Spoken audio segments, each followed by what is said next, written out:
আসসালামু আলাইকুম আমার প্রিয় ভিউয়ার্স। আজকে আমি খুব সহজভাবে ছোলার ডাল ভুনা করে দেখাবো। এভাবে ছোলার ডাল ভুনা করলে রুটি, পরোটা বা ভাত খাওয়ার জন্য আর কিছু লাগবে না। তাহলে চলুন ভিউয়ার্স, কথা না বাড়িয়ে আমরা ডাল ভুনা করা শুরু করি। প্রথমে একটা বাটিতে 1 কাপ ছোলার ডাল নিয়েছি। এখন এই ডাল অফ দ্য ক্যামেরা ভালোভাবে ধুয়ে নিয়ে 2 কাপ হালকা গরম পানি দিয়ে 3 ঘন্টা ভিজিয়ে রাখছি। ফিরে এলাম 3 ঘন্টা পরে। এই তো দেখুন, ডাল পুরো ভিজে নরম হয়ে গেছে, একটু চাপ দিলেই ভেঙে যাচ্ছে। ভিউয়ার্স, আমার হাতের সময় কম ছিল, তাই হালকা গরম পানি দিয়ে ডাল ভিজিয়ে রেখেছি। গরম পানি দিয়ে ডাল ভিজালে ডাল খুব তাড়াতাড়ি ভিজে যাবে। এখন একটা ফ্রাই প্যানে 1/3 কাপ পরিমাণ তেল দিয়ে দিচ্ছি। তেল একটু গরম হলে দিয়ে দিচ্ছি 1/4 কাপ পরিমাণ পেঁয়াজ কুচি। এখন একটু নেড়ে নিয়ে দিয়ে দিচ্ছি একটা তেজপাতা। এবার ঘন ঘন নেড়ে পেঁয়াজ হালকা বাদামি করে ভেজে নিব। পেঁয়াজের কালার যখন এরকম হবে তখন এর মধ্যে দিয়ে দিচ্ছি 2টা এলাচ, 1 টুকরা দারচিনি আর 1/4 চা চামচ গোটা জিরা। এবার নেড়ে 2 মিনিট মতো ভেজে নিচ্ছি। পেঁয়াজের কালার যখন এরকম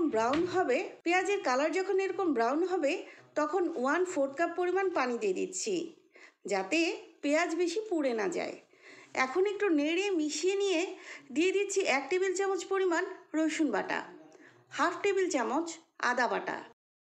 এবার একটু নেড়ে মিশিয়ে নিয়ে দিয়ে দিচ্ছি 1/2 চা চামচ হলুদ গুঁড়া, 1 চা চামচ শুকনো মরিচ গুঁড়া, 1 চা চামচ জিরা গুঁড়া, 2 চা চামচ লবণ। এখন সব মশলাগুলো নেড়ে মিশিয়ে নিয়ে দিয়ে দিচ্ছি 1/2 চা চামচ ধনিয়া গুঁড়া আর 1/4 চা চামচ গরম মশলা গুঁড়া। ভালোভাবে নেড়ে মিশিয়ে 2 মিনিট মশলা কষিয়ে নিচ্ছি। ভিউয়ার্স, এই সময়ে চুলার আঁচ মিডিয়াম রেখেছি। মশলা থেকে যখন খুব সুন্দর একটা গন্ধ বের হবে তখন বুঝতে হবে মশলা কষানো হয়ে গেছে। এবার ভিজিয়ে রাখা ডালগুলো দিয়ে দিচ্ছি। মশলার সাথে ডালগুলো মিশিয়ে নিচ্ছি। মেশানো হয়ে গেছে। এখন 2 কাপ পরিমাণ গরম পানি দিয়ে আবারও সব উপকরণগুলো পানির সাথে মিশিয়ে নিচ্ছি। এবার চুলার আঁচ হাই করে দিয়ে ঢেকে 10 মিনিট রান্না করব। ফিরে এলাম 10 মিনিট পরে।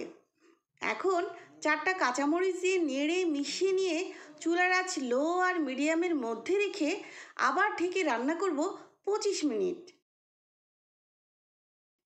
ভিউয়ার্স, ফিরে এলাম আবার 25 মিনিট পরে।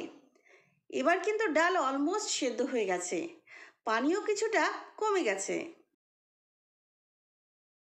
চুলার আঁচ লো আর মিডিয়ামের মধ্যে রেখে আবার ঢেকে রান্না করব 10 মিনিট। ফিরে এলাম 10 মিনিট পরে। এখন 2 টেবিল চামচ মতো ধনেপাতা কুচি দিয়ে নেড়ে মিশিয়ে আরও 5 মিনিট রান্না করব। ফিরে এলাম 5 মিনিট পরে।